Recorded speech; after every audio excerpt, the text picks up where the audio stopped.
How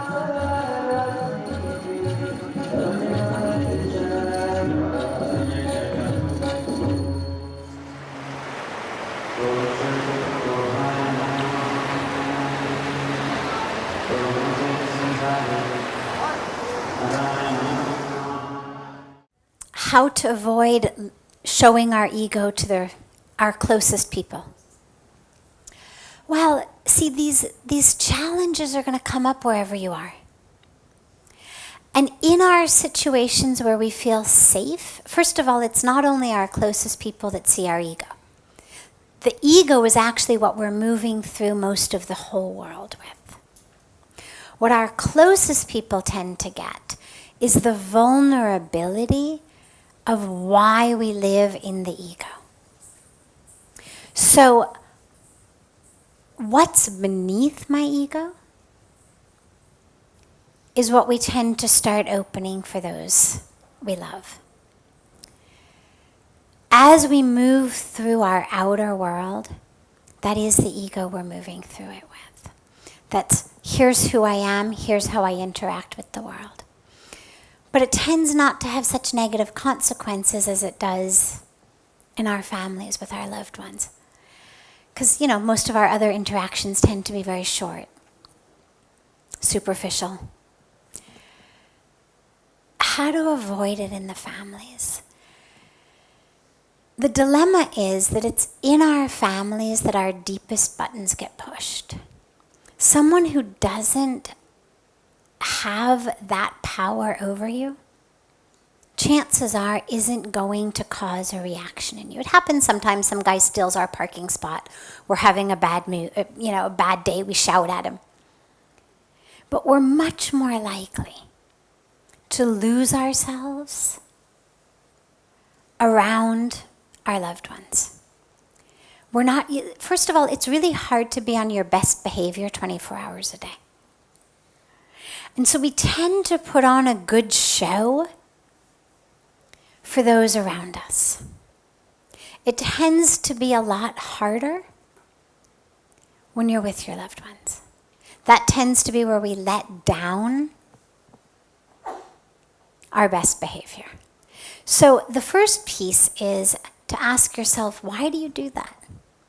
Why is it that my loved ones deserve less than the checkout clerk? Why do my loved ones deserve less than my waiter or waitress at a restaurant? Why am I more prepared to take care of how polite I am, how respectful I am to someone I don't even know than to someone who's given me their life? So you have to ask yourself that. And sometimes simply asking ourselves that is enough to make us realize, oh, wait, what am I doing here? The next piece of it, though, is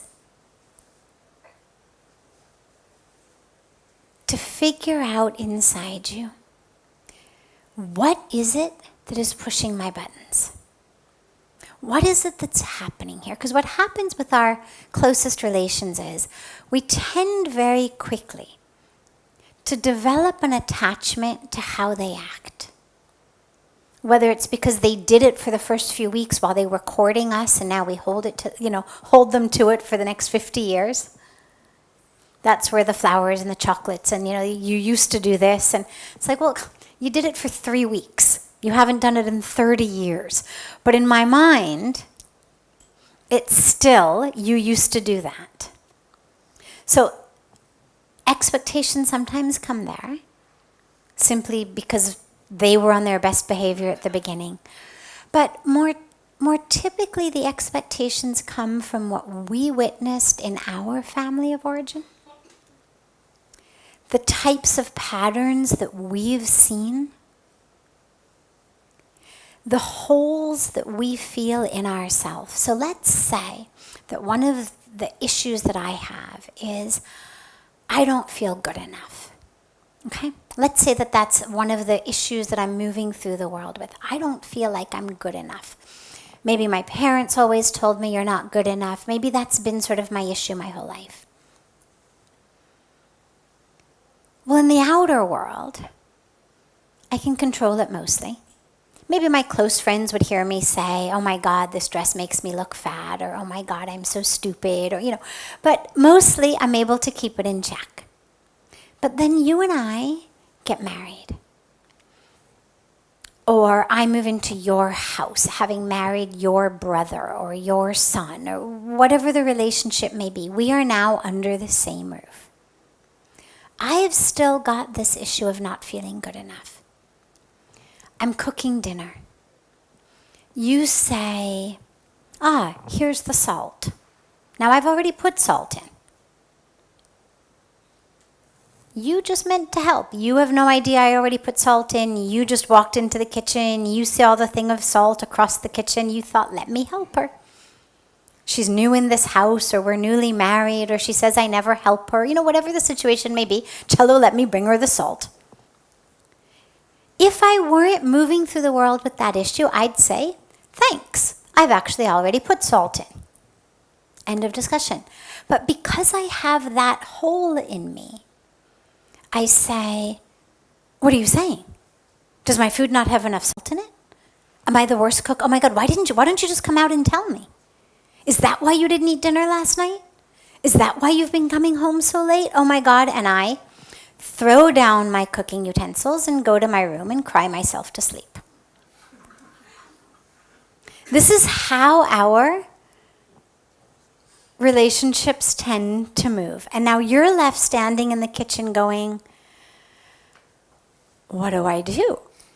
I just handed her a can of salt. I was just trying to be nice. And, maybe then, let's say you've got a hole. You've got a pattern of also not feeling good enough. Maybe you came from a different but similar type of situation where you also never felt good enough. This is a common epidemic, by the way. The vast majority of people move through the world not feeling good enough. Now you, instead of realizing, oh my God, she's having an issue, clearly this has triggered something in her, and rather than coming into the bedroom and putting your hand on me and saying, honey, I'm so sorry, or beta, I'm so sorry, depending on the relationship, I really didn't mean anything by it. I had no idea you'd already put salt in. I was just trying to be nice. You can't do that because you've also got that hole of not feeling good enough. And so me reacting like that and running out of the kitchen has triggered it in you. Because really what I'm saying is you've done something wrong. I was in here, I was happy, I was cooking dinner.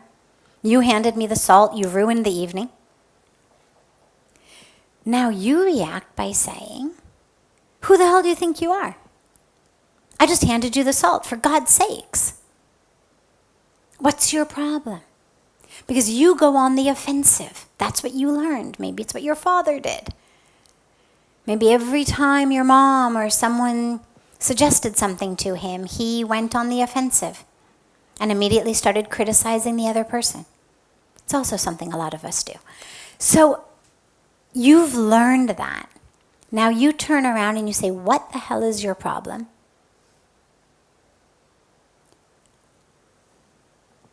I've stormed out one way, you storm out the other way. Who comes back first? God only knows. Right? Now,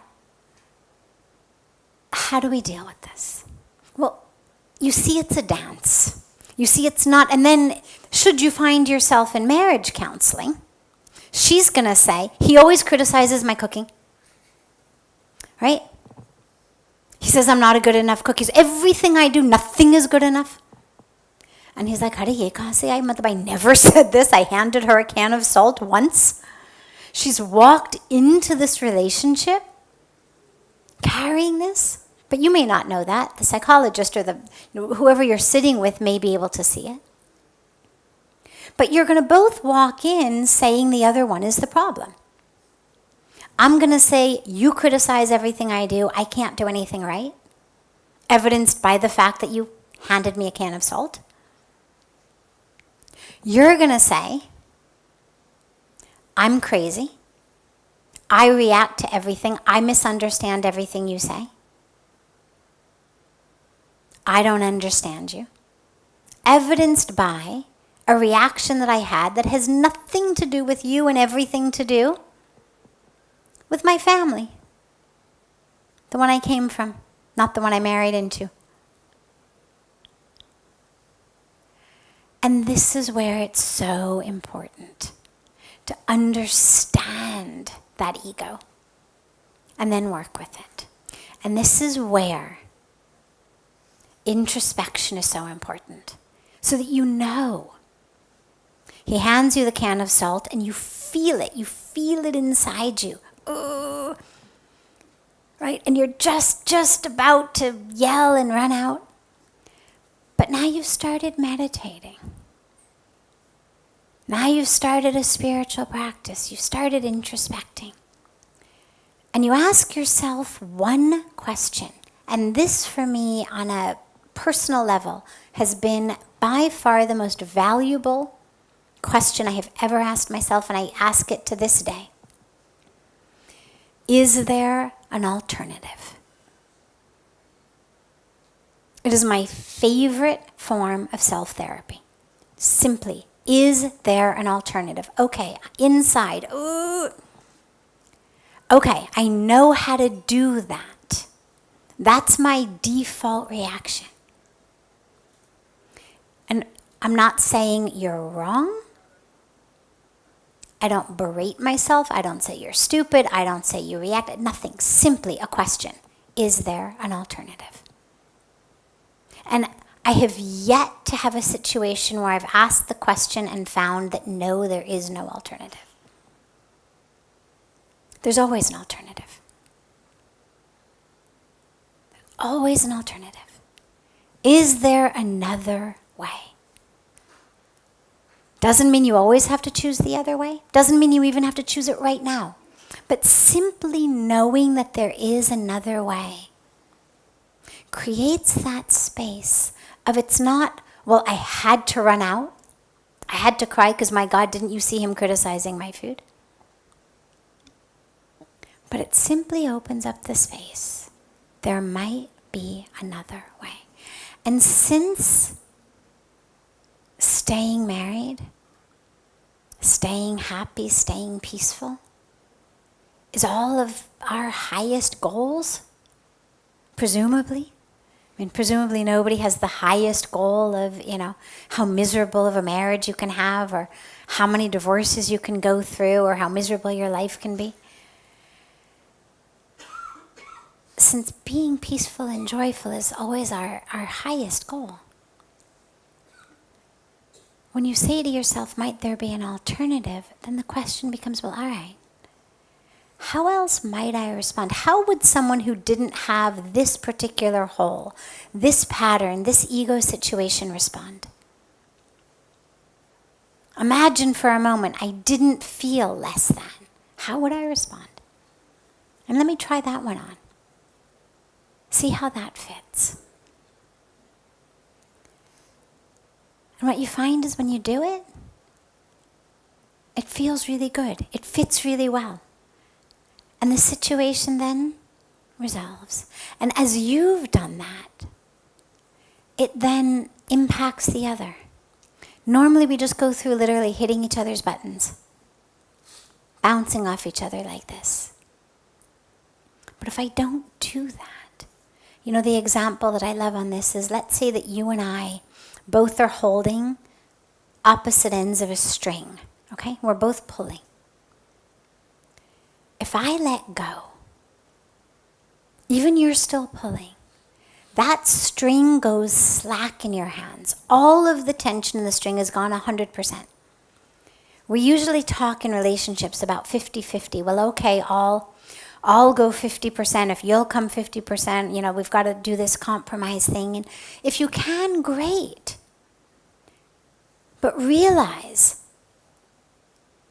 that whether you look at it through the law of physics or the law of love or the law of spirituality, the truth is, if I simply let go of the tension from my end, 100% of it disappears. I don't need you to let go. 100% of it goes. So if I make a commitment, I'm not going to do this tension thing. I'm going to always choose the alternative, whatever it may be. Because I'm choosing peace. I'm choosing love. I'm choosing a happy marriage. And that choice I have. And that choice everyone has.